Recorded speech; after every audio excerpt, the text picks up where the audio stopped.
Welcome back, everyone. Ready to dive into a dark chapter of American history. You bet. Always up for a good deep dive. Today, it's the Salem Witch Trials. Oh, yeah. The one everyone thinks they know. Exactly. 1692, colonial Massachusetts, accusations of witchcraft flying everywhere, over 200 people accused, 19 hanged, one man pressed to death by stones.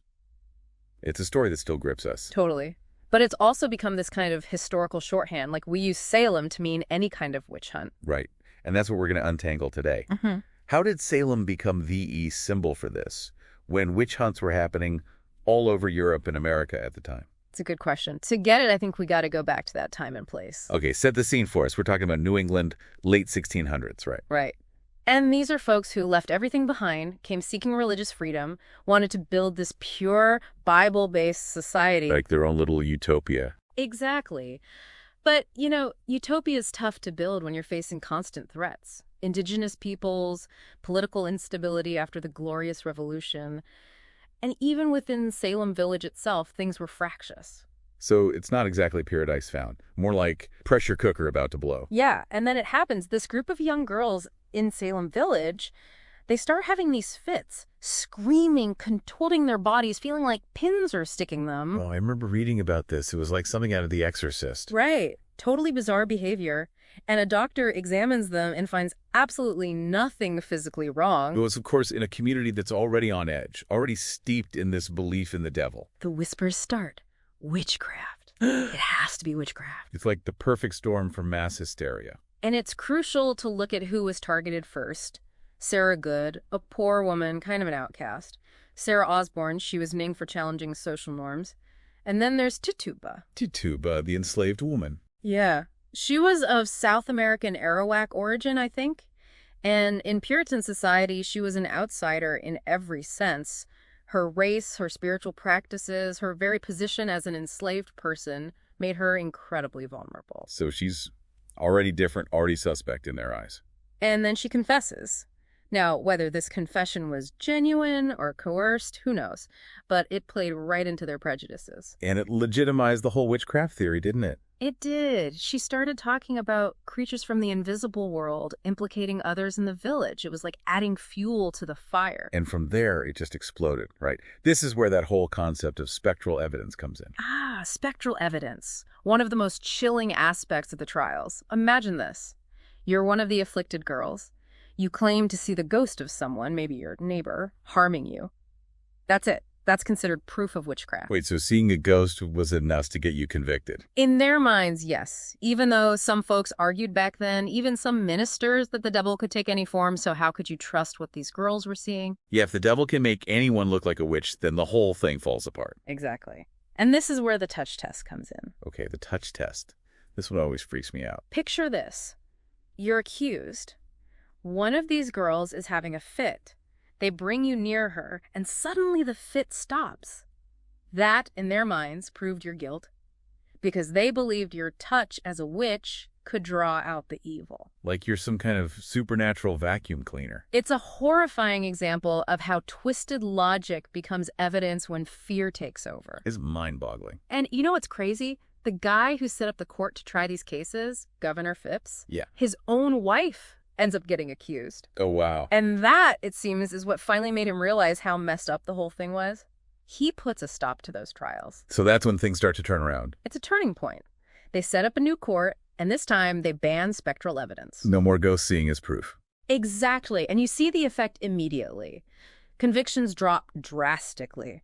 But the damage is done. Lives lost. Families torn apart, and this whole community left shattered by suspicion and fear. And the irony is, years later, a lot of those convictions get overturned. They even paid compensation to the victims' families. It's like, oops, our bad. Sorry we hanged your grandma. Seriously.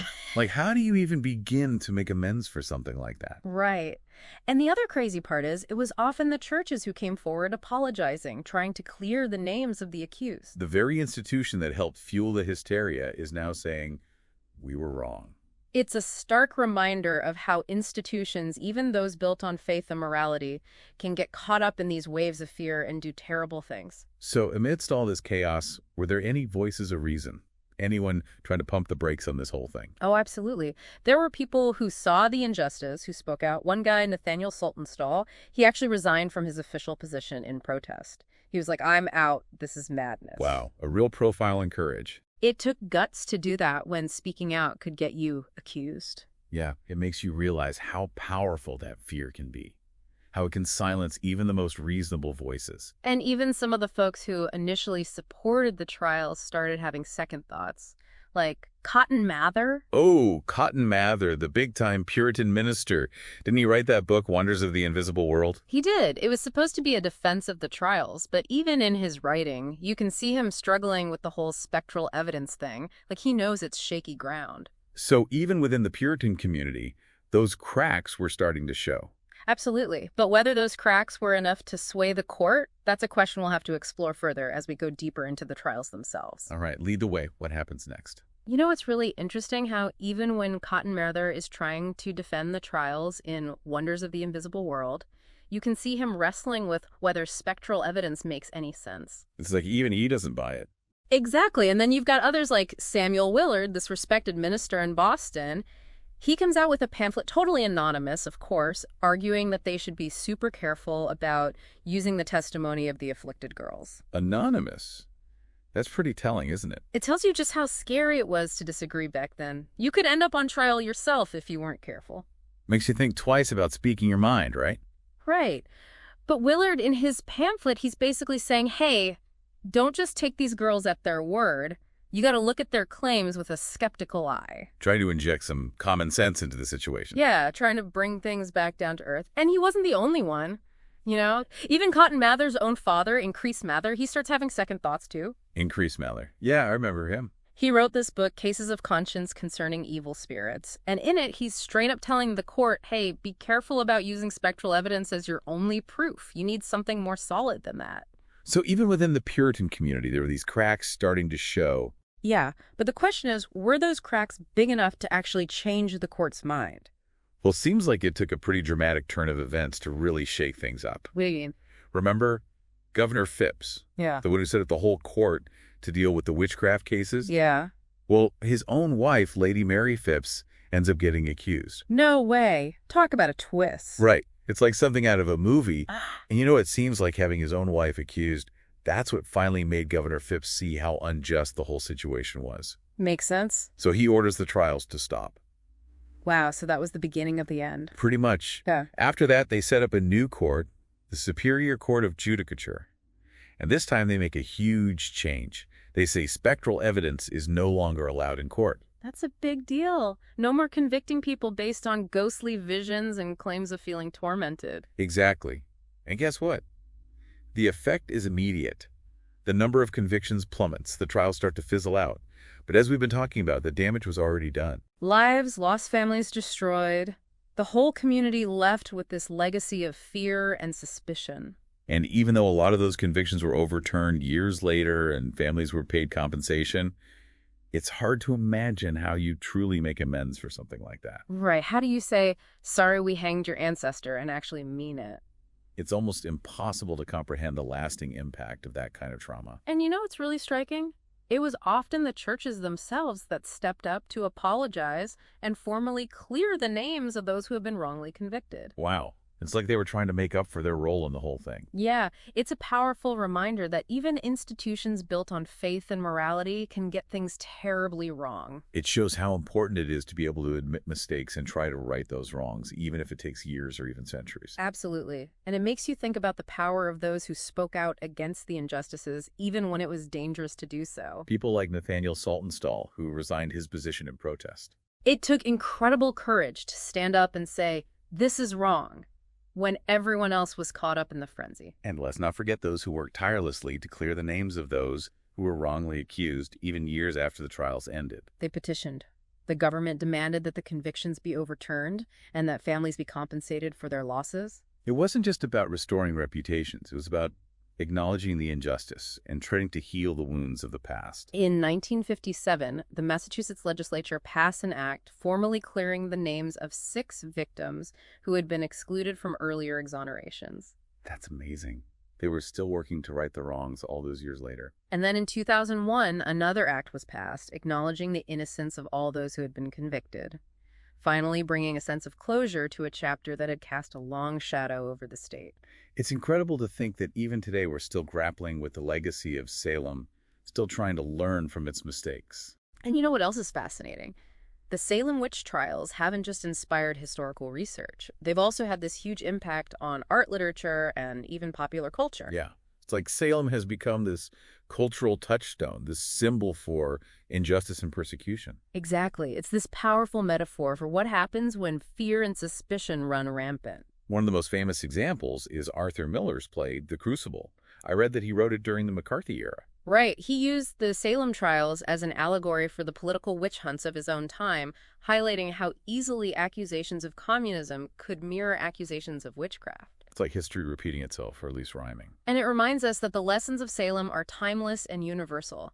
They apply to any situation where fear and ideology trump reason and justice. And beyond The Crucible, there have been countless other books, films, TV shows, even video games, inspired by the events of 1692.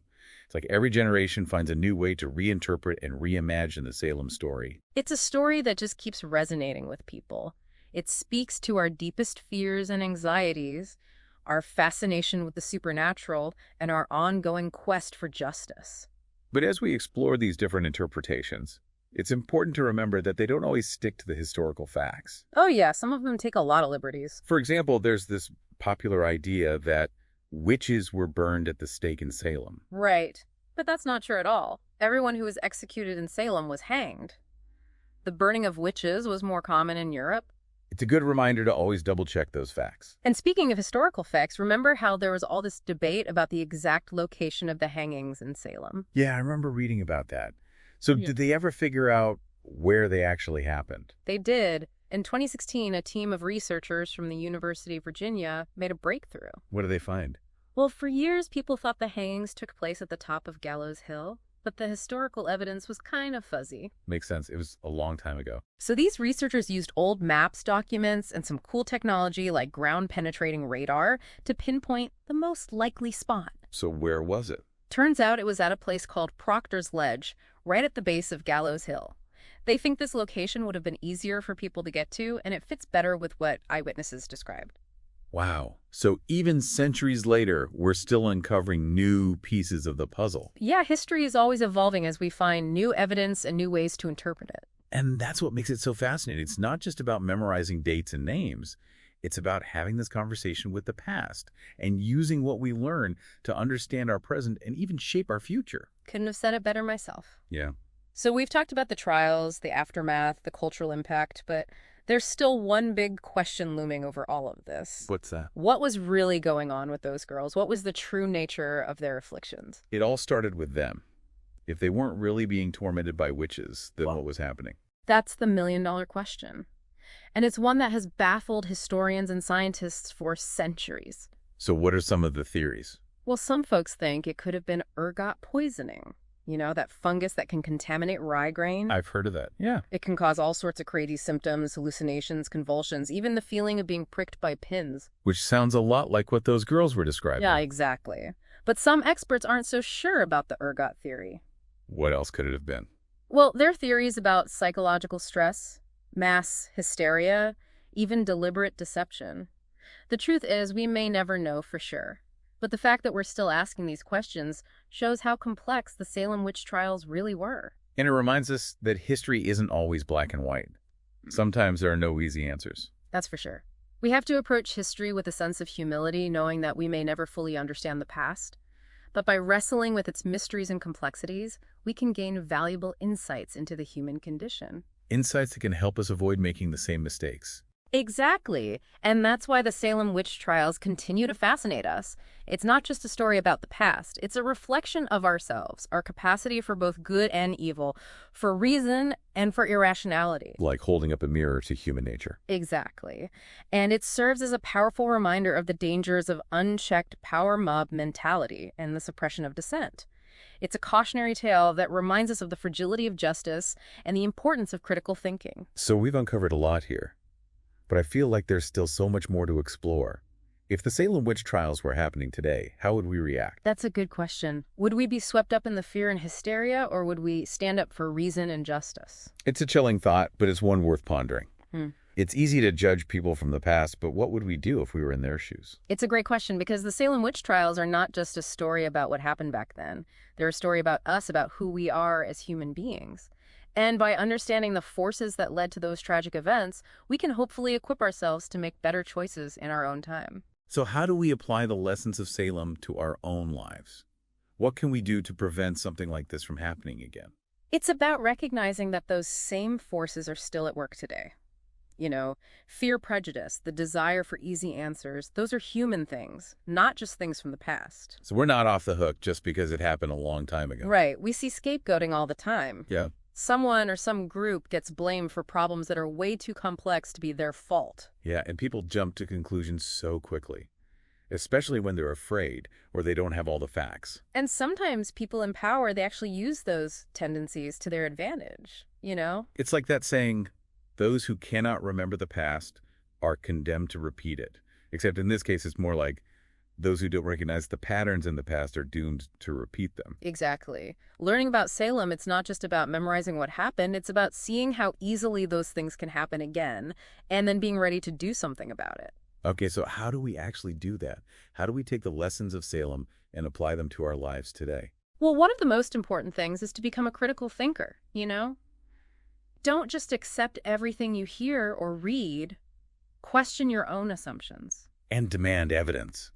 Don't just take someone's word for it, especially if they're trying to play on your emotions. Right, especially if it's something that makes you angry or scared or makes you feel like there's an easy solution to a really complicated problem. Because those are the situations where we're most likely to get swept up in something like what happened in Salem. Exactly. And don't underestimate the power of speaking out. If you see something that's wrong, if you see someone being treated unjustly, say something. Even if it's scary. Even if you think people will disagree with you. Especially then, because silence only allows injustice to grow. It takes courage to speak truth to power, but like Nathaniel Saltonstall, we have to be willing to stand up for what we believe in. And remember, a lot of the people who were accused in Salem, they were already outsiders. They were different in some way. So we need to challenge prejudice wherever we see it.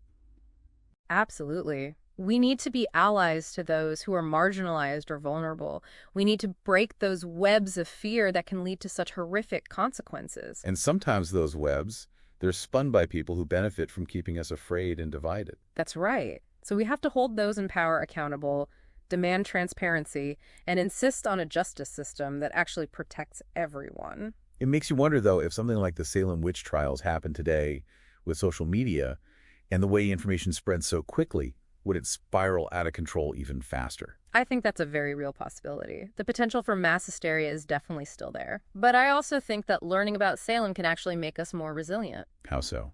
It can help us be more discerning, more critical of the information we're bombarded with, and more courageous in standing up for what's right. So it's not just about remembering the past, it's about using the past to build a better future. Exactly. The Salem Witch Trials, they're a cautionary tale, but they also offer hope. They show us that even in the darkest of times, there are always people who choose to fight for justice and truth. Like Nathaniel Saltonstall and Samuel Willard, those who dared to speak out against the madness. Their courage is an inspiration to us all.